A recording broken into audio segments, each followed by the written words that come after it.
Hey everybody, it's 2 days before Thanksgiving and the big snow has hit.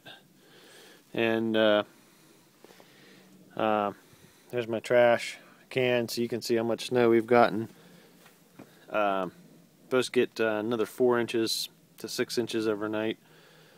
There's my car, but gee, I wonder if I took the threw some coins out there and did some metal detecting out there. Never tried it before, but anyways, let's see if we can get the house here. It's a little slippery.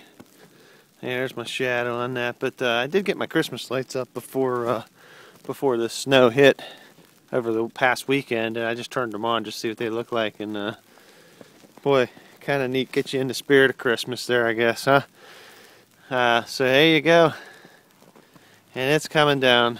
You see it coming down there.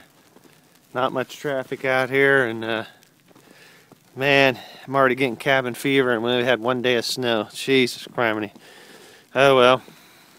We'll catch you at it. Now look, there goes a brave soul out there in this snow. Alrighty guys, talk to you later.